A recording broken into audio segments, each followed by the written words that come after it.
신학의 대중화와 신학의 현장화를 추구하는 이신근TV에 오신 여러분을 뜨겁게 환영합니다. 반갑습니다.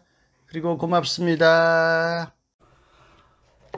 이신근의 책 읽기 한스 킹의 유대교인데요. 15번째입니다. 제1부 여전히 현존하는 과거 3장 역사 3. 포로기 이후 유대교의 신정 패러다임입니다. 유대교의 패러다임 전환에서 우리는 지금 빨간 글씨로 표기된 포로기 이후 유대교의 신정 패러다임을 계속 설명하고 있습니다. 5. 예언의 소멸. 지금까지 나타난 결과들. 이 모든 과정이 성서 제의 권력구조와 관련되어 있는 종교의 고착화와 협소화의 위험성을 의미한다는 사실을 우리는 간과해도 좋은가? 포로를 언급하면서 나는 이 점을 지적한 적이 있다. 신앙과 행동의 통일성을 보장하기 위해 유대교를 율법에 집중시키는 것은 율법주의의 위험을 낳는다. 성전, 곧 하나님의 임재의 공간을 지나치게 강조하는 것은 제의주의의 위험을 낳는다. 인간과 하나님 사이를 중재한다고 주장하는 사제들의 권력 확장은 성직주의의 위험을 낳는다. 모든 종교에서 볼 수 있듯이 종교의 역사에서 고착화와 협소화는 늘 존재해왔다. 이제 포로기 이후에는 어떤 차이점이 드러났을까? 제도를 견제하는 예언 활동이 이제 완전히 사라졌을까? 하나님의 절대적인 자유의 이름으로 모든 종류의 화석화를 거부하는 카리스마적인 저항이 사라졌을까? 아니다. 예언 활동도 역시 포로기 이후의 패러다임 전환을 겪은 것이다. 궁전과 성전의 예언자들이 사라진 뒤에도 소수의 예언자들은 분명히 여전히 남아 있었다. 그러나 고전 시대에는 예언자가 하나님의 카리스마적인 사자로 등장했지만 포로기 이후에 예언자는 점점 더 권위 있는 전통의 해석자로 곧 서기관과 같은 예언자나 예언자와 같은 서기관으로 바뀌었다. 제3 이사야와 제2 스가랴를 생각해보라. 이것은 이해할 만하다. 왜냐하면 율법과 문서 위에 세워진 질서가 모든 것을 결정하는 곳에서 예언자의 발언은 예전의 예언에 대한 평가를 넘어설 수 없었기 때문이다. 이제 예언의 개념은 현저히 확장되었을 뿐만 아니라 그와 더불어 희미해져 버렸다. 왜냐하면 모세와 다윗을 포함하여 성서의 모든 저자가 이제는 거룩한 문서의 저자로 간주되었고 이런 의미에서 곧바로 예언자로 불릴 수 있게 되었기 때문이다. 그리고 유대교 전체가 이제는 보편적이고 아무런 위험도 없는 예언자적 종교로 불릴 수 있게 되었다. 그래서 어느 시편의 저자도 선지자가 더 이상 없다라고 탄식한다. 그리고 나중에 랍비들은 예언자와 학개와 스가랴, 말라기의 죽음 이후에 성령이 이스라엘을 떠나버렸다고 말한다. 예언자의 영향이 점점 더 퇴조할수록 율법신앙이 점점 더 강해진다는 사실을 우리는 간과해서는 안 된다. 네, 여기까지만 요약하고 뒤에 있는 부분을 조금 생략합니다. 6. 헬레니즘 문화, 현자들의 시대. 예언자의 자리에 먼저 들어선 사람들은 실천적인 것에 전적으로 관심을 기울이는 지혜의 교사들이었다. 물론 이런 현자들은 카리스마적인 개별적인 인물이 아니라 한 학파의 대변자들이었다. 그들은 야훼의 계시와 해방을 더는 선포하지 않았다. 그들은 삶의 질서를 관찰하고 세상의 일상적인 삶 속에서 이를 교육학적으로 적용하는 것에 가치를 두었다. 그들의 관심의 초점은 하나님과 그의 역사적 행동이 아니라 삶의 다양한 영역 속에 있는 인간과 그의 올바른 태도였다. 지혜신학은 하나님의 위대한 구원사적 행동을 인정하는 것을 전제하지 않았다. 출애굽과 땅 정착은 여기서 신학적으로 본질적인 역할을 하지 않는다.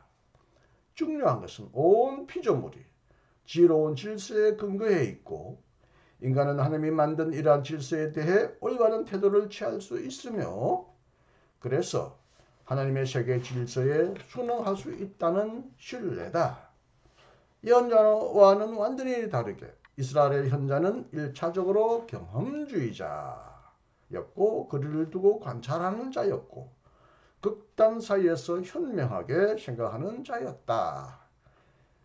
그들의 일은 물론 삶의 경험을 알려주는 것에 초점이 맞춰져 있었다. 그렇다면 그 당시 동양에서도 두루 발견되는 이스라엘의 지혜로운 가르침의 시작은 어디에 있는가? 몇몇 잠언은 이미 솔로몬 왕의 시대에 형성되었을 것이다. 왜냐하면 사람들이 고대의 지혜에 관해 말하기 때문이다. 왕조 시대 동안 몇몇 지혜의 교사가 존재했다. 그리고 이미 예언자 예레미야도 왕과 그의 궁전, 사제와 예언자와 함께 현자, 지혜로운 자의 집단을 분명히 언급한다. 그러나 포로기 동안 메소포타미아와 이집트에 끌려간 사람들은 세계적인 지혜 문화를 접하게 되었다. 포로기 이후에 이스라엘에서도 지혜 문학이 매우 번성했다는 사실은 그다지 놀랄 일이 아니다. 사람들은 오늘날 이를 후대의 지혜라고 부른다. 잠언과 권면, 교훈은 이제 수집되었거나 새로이 만들어졌고 책으로 묶였다. 창조와 계시의 결합을 통해 폭넓은 신학적 체계와 지혜의 신학이 창조되었다. 이로써 하나님의 지혜는 인간의 교사가 되었다. 그렇지만 모든 회복 노력에도 불구하고 모든 제도화와 표준화에도 불구하고 유대인의 신앙이 실제로 얼마나 약해졌는지 욥기와 전도서와 같은 책에서 드러난 지혜의 위기가 보여준다. 포로 생활로부터 되돌아온 지 거의 100년 만에 특히 유대인의 하나님 신앙의 근본 이론 곧 지혜신학과 율법신앙이 대변해온 하나님의 보응하고 보상하고 심판하는 공의의 이론이 빼어졌다. 그것은 인간이 인식할 수 있는 인간의 행위와 그 결과의 관계 이론이었다. 모든 사람이 그가 뿌린 대로 실제로 거두는가? 바로 이런 이론은 욥기에서 격렬하게 부정되었고 전도서와 같은 책에서는 더욱 그러했다. 전도서가 정경 안으로 받아들여진 것은 오직 그것이 솔로몬의 작품이라고 생각되었기 때문이다. 신학자라기보다는 회의적인 철학자였던 전도서의 저자에게서 보응에 대한 조상들 신앙과의 단절은 이미 근본 문제가 되었다. 전도서는 하나님의 갈림길, 두 가지 시간의 경계선 사고를 받아들였다. 그런 헬레니즘의 정신적 위기의 충격 아래 전통적인 지혜와 전성된 신앙과 제의로부터 큰 의미를 얻을 수 없었다. 그러나 소크라테스적 보수적 사고가 강한 전도서의 저자는 조상의 종교와 단절하고 하나님을 알 수 없는 숙명과 동일시하기를 거부했다. 이러한 지혜의 위기 때문에 예수 실학서와 같은 격언의 책은 하나님의 질서, 조상들의 하나님의 지혜, 하나님의 계획의 보편성과 신빙성에 대한 새로운 신뢰를 회복하려고 애썼다. 그러므로 그것은 전통적인 야훼신앙을 회복하는 책이다. 물론 지혜 위기는 단지 더 깊이 놓여있는 시대의 구조적 위기일 따름이다. 그 정치적 발전을 이해하려면 우리는 이제 페르시아 제국을 가장 크게 위협하기 시작한 북쪽 그리스를 살펴보아야 한다. 왜냐하면 마케도니아의 왕 필립 2세가 놀라운 일을 성취했기 때문이다. 그런 마라톤의 전투 이후에 늘 서로 경쟁하던 그리스의 도시 국가들을 고린도 동맹을 통해 한데 묶어서 페르시아에 대항했고 매우 촘촘한 밀집 방진의 독특한 군대 조직을 그리스의 막강한 전투 형태로 만들었다. 세계사의 중심은 동쪽에서 서쪽으로 옮겨가기 시작했다. 그러나 페르시아에 대항하여 전쟁을 마지막까지 수행한 자는 필립의 아들 알렉산더였다. 그는 부친이 살해된 이후 곧 기원전 336년 20살에 전쟁을 승리로 이끌었다. 천재적인 철학자 아리스토텔레스의 교육을 받은 그는 대제라는 호칭 아래 정확히 13년 만에 지구의 얼굴을 정치적으로 문화적으로 바꾸어 놓았다. 아시아의 첫 번째 유럽 침략은 알렉산더의 작품이었다. 그는 야망이 큰 전략가였다. 소아시아를 정복한 후에 그는 기원전 334년에 남쪽으로 방향을 돌려 페니키아 해변 도시를 점령했고 팔레스타인을 점령했으며 마지막에는 이집트를 점령했다. 이집트에서 바로의 이중 왕관을 썼던 그는 오늘날까지 그의 이름을 붙인 도시 알렉산드리아를 건설하게 했다. 예루살렘은 어떻게 되었는가? 예루살렘은 나중에 반란을 시도했던 사마리아와는 정반대로 알렉산더가 이집트로 진군할 당시에 자발적으로 항복했던 것 같아. 이집트에서 돌아온 알렉산더는 북쪽을 향해 발길을 돌렸다. 그는 기원전 331년에 가우가멜라 전투에서 페르시아의 마지막 왕 다리우스 3세를 제패했고 전투를 치르지 않은 채 바벨론에 들어갔다. 수사와 페르세폴리스, 엑바타나도 정복하고 지방 총독의 손을 빌려 다리우스를 살해한 알렉산더는 목적지에 도달했다. 그는 지구의 경계선 곧 히말라야 산맥의 강까지 공격하기 위해 아케메니아 사람들의 땅을 밟았다.